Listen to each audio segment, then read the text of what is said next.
আসসালামু আলাইকুম, স্বাগত জানাচ্ছি আরটিভির মধ্যাহ্নের সংবাদে। আপনাদের সঙ্গে আছে আমি নুসরাত জাহান রাকা। শুরু হয়েছে বাংলাদেশ চলচ্চিত্র শিল্পী সমিতির দ্বিবার্ষিক নির্বাচনের ভোট গ্রহণ। বাংলাদেশ চলচ্চিত্র উন্নয়ন কর্পোরেশন বিএফটিসিতে সকাল 10টায় শুরু হয়ে ভোট গ্রহণ চলবে সন্ধ্যা 6টা পর্যন্ত। এবারের নির্বাচনে দুটি প্যানেল প্রতিদ্বন্দ্বিতা করছে। একটি প্যানেলে সভাপতি পদে প্রতিদ্বন্দ্বিতা করছেন আরমান এবং সাধারণ সম্পাদক পদে রুমানা ইসলাম মুক্তি। অন্য প্যানেলে সভাপতি পদে লড়ছেন শিবা সানু এবং সাধারণ সম্পাদক পদে জয় চৌধুরী। দুই প্যানেলের পাশাপাশি বিভিন্ন পদে কার্যনির্বাহী পরিষদের সদস্যরাও নির্বাচনে প্রতিদ্বন্দ্বিতা করবেন। ভোট গ্রহণের পর গণনা শেষে ঘোষণা করা হবে ফলাফল। ভোটের পরিবেশ খুব শান্ত, সুন্দর এবং হৃদ্যতাপূর্ণ। দুই পক্ষই ভোট চাইছে।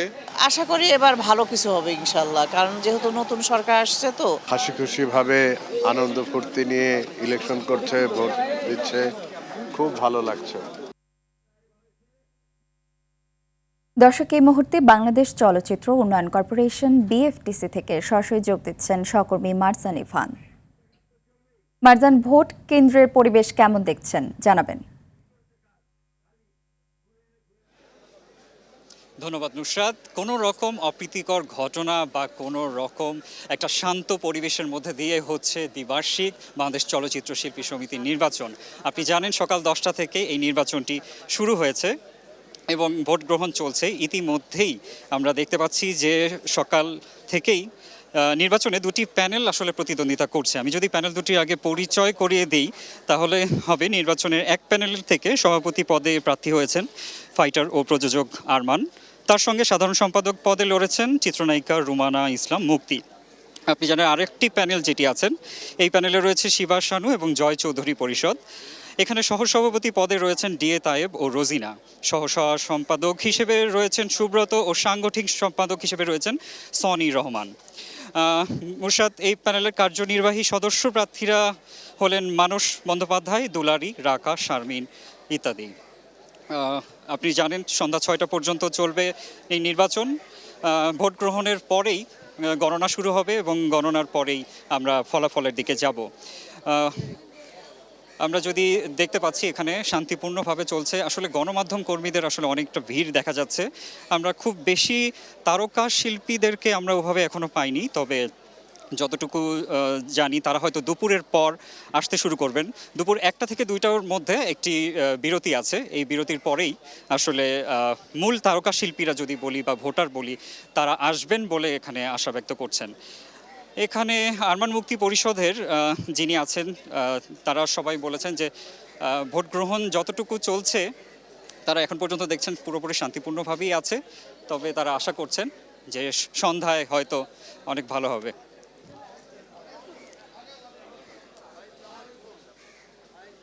প্যানেলের কার্যনির্বাহী অফিসার, আচ্ছা আমরা একটু কারোর সাথে যদি কথা বলতে পারি তাহলে খুব ভালো হয়। আমরা যদি কারোর সাথে কথা বলি এখানে, না না না আমরা একটু একজনের সাথে একটু কথা বলবো। একটু বলবেন যে কেমন দেখছেন পরিস্থিতি?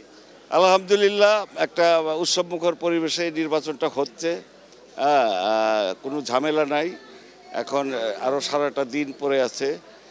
ভোটারের সংখ্যা একটু কম, কিন্তু জুম্মাবার নামাজের পর প্রচুর ভোটার ইনশাল্লাহ চলে আসবে। যিনি জয়ী হবেন তার প্রতি আপনার আশা কতটুকু? আমি নিজেও যেহেতু আমি ক্যান্ডিডেট, আমি যদি জয়ী হই আমি তো খুশি থাকবো, এবং আমার একা হলে হবে না, আরমান মুক্তি প্যানেল সহ জয়ী হইলে আরও বেশি খুশি হবে। অনেক ধন্যবাদ। Thank you. নুসরাত, যেমনটি শুনছিলেন যে ভোট গ্রহণ আসলে চলছে। আমরা হয়তো দুপুরের পর আমরা দেখতে পাবো যে আরও তারকা শিল্পীদের নিয়ে আমরা আসবো। Thank you. ধন্যবাদ। রাস্তায় রাস্তায় ঘুরে আর্জেন্টিনা আর ব্রাজিল নিয়ে লড়াই না করে যুবকদের নিজ উদ্যোগে কর্মসংস্থান সৃষ্টির আহ্বান জানিয়েছেন স্থানীয় সরকার, পল্লী উন্নয়ন ও সমবায় মন্ত্রী এবং বিএনপি মহাসচিব মির্জা ফখরুল ইসলাম আলমগীর। সকালে ঠাকুরগাঁও সদর উপজেলার মৌলালী গ্রামে স্থানীয় সোলেমান আলীর উদ্ভাবিত সোলার সেচ পাম্পের উদ্বোধনী অনুষ্ঠানে তিনি এসব কথা বলেন। এ সময় যুব সমাজকে নিজের পায়ে দাঁড়াতে নতুন কিছু উদ্ভাবনের আহ্বান জানান মন্ত্রী। জেলা প্রশাসক রফিকুল হক সহ সংশ্লিষ্টরা এই সময় উপস্থিত ছিলেন।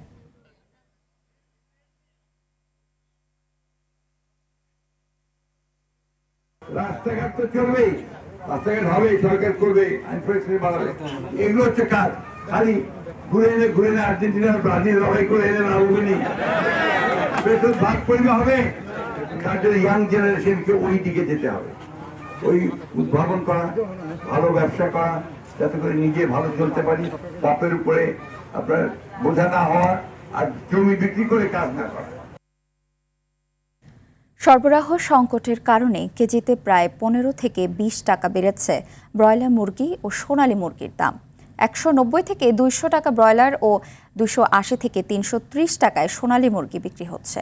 এদিকে সবজির দামে খুব একটা তারতম্য না থাকলেও দাম বেড়েছে কাঁচা মরিচের। তবে দাম অপরিবর্তিত থাকলেও মানুষের ক্রয় ক্ষমতা কমে যাওয়ায় গরু ও খাসির মাংসের দোকানের ভিড় অনেকটাই কমেছে বলে জানিয়েছেন বিক্রেতারা।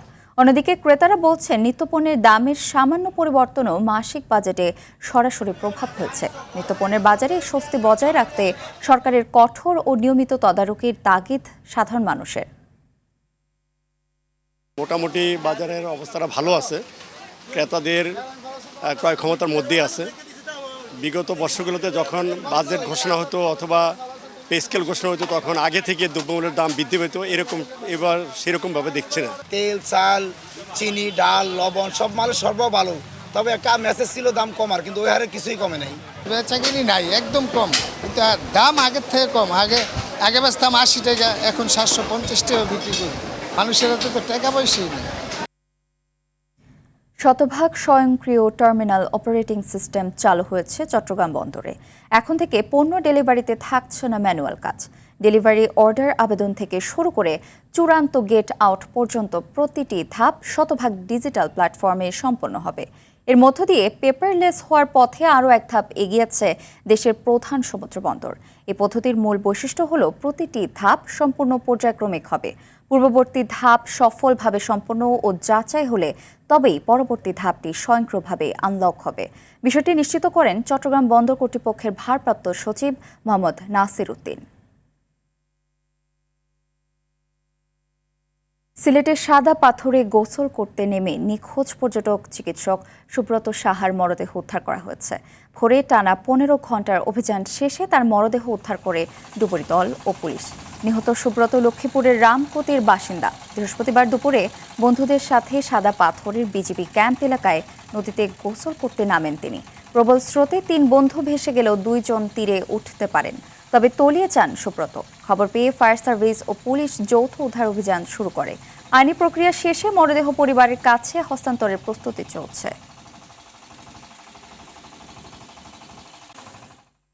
গাজীপুরের শ্রীপুরে ট্রাকের চাপায় 2 মোটরসাইকেল আরোহী নিহত হয়েছেন। ভোররাতে উপজেলার জৈনাবাজার এলাকায় এই দুর্ঘটনা ঘটে। নিহতরা হলেন শরীয়তপুরের সোলেমান শিকদার ও ঢাকার কেরানীগঞ্জের কাউসার হোসেন। পুলিশ জানায় 4 বন্ধু 2টি মোটরসাইকেলে করে কেরানীগঞ্জ থেকে ময়মনসিংহের ত্রিশালে যাচ্ছিলেন। পথে বিপরীতমুখী একটি ট্রাক তাদের চাপা দিলে ঘটনাস্থলেই 2 বন্ধুর মৃত্যু হয়। হাইওয়ে থানা পুলিশ মরদেহ উদ্ধার এবং ঘাতক ট্রাকটি জব্দ করেছে, তবে চালক পলাতক রয়েছেন।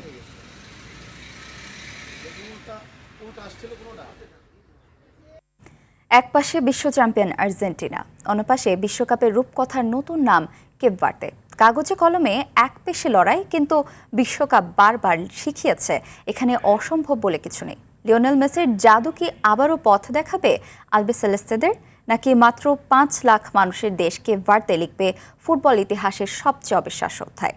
মায়ামিতে বাংলাদেশ সময় ভোর 4টায় মঞ্চস্থ হতে যাচ্ছে ডেভিড বনাম গোলিয়াথের এই মহারণ। মুমসাদ দিনুরের রিপোর্টে থাকছে বিস্তারিত। আটলান্টিক মহাসাগরের বুকে অবস্থিত 10টি দ্বীপ দেশ নিয়ে গঠিত দেশ কেপ ভার্দে পরিচিত ছিল শুধুই তার স্বচ্ছ নীল জলরাশি আর সাদা বালুকা বেলার জন্য, কিন্তু বিশ্বকাপে তাদের দ্বিতীয় রাউন্ডে ওঠার রূপকথার গল্প বিশ্বজুড়ে বদলে দিয়েছে ক্ষুদ্র এই দ্বীপরাষ্ট্রটির পরিচয়। প্রথমবারের মতো বিশ্বকাপ খেলতে আসা এই দেশটি এবার মুখোমুখি হবে বর্তমান বিশ্ব চ্যাম্পিয়ন আর্জেন্টিনার। ইতোমধ্যেই ম্যাচটি আখ্যায়িত হচ্ছে ডেভিড বনাম গোলায়াথ লড়াই হিসেবে, যেখানে তাদের হারানোর নেই কিছুই। কঠিন এক গ্রুপ থেকে দ্বিতীয় স্থান অর্জন করে শেষ 32-এ জায়গা নিশ্চিত করে অসম্ভবকেই সম্ভব করেছে দলটি। 2 সাবেক বিশ্ব চ্যাম্পিয়ন স্পেন, উরুগুয়ে এবং সৌদি আরবের বিপক্ষে ড্র করে পৌঁছায় রাউন্ড অফ 32-এ। অন্যদিকে শিরোপা ধরে রাখার মিশনে এখন পর্যন্ত প্রায় নিখুঁত আর্জেন্টিনা। গ্রুপ পর্বের 3 ম্যাচে শতভাগ জয়ের রেকর্ড নিয়ে নকআউট পর্বে উঠেছে আলবিসেলেস্তেরা, যেখানে আরও একবার দল ভরসা রাখবে সুপার হিউম্যান লিও মেসির উপর। আর্জেন্টাইন শিবিরে স্বস্তির খবর, অস্ট্রিয়ার বিপক্ষে ম্যাচে ডান হাঁটুতে চোট পাওয়া টটেনহাম ডিফেন্ডার ক্রিশ্চিয়ান রোমেরো এখন পুরোপুরি ফিট। তবে লেফট ব্যাক পজিশন নিয়ে স্কালোনি পড়েছেন মধুর সমস্যায়। ইনজুরি কাটিয়ে ওঠা প্রথম পছন্দ নিকোলাস তাগলিয়াফিকো ও তার অবর্তমানে নিজেকে দুর্দান্তভাবে প্রমাণ করা ফাকুন্দো মেদিনার যে কোনো একজন থাকতে পারেন শুরুর একাদশে। আক্রমণ ভাগে লাউতারো মার্টিনেজের সঙ্গে হুলিয়ান আলভারেজের লড়াইটাও ওপেন, যদিও সাম্প্রতিক ফর্ম বিবেচনায় কিছুটা এগিয়ে আছেন লাউতারো।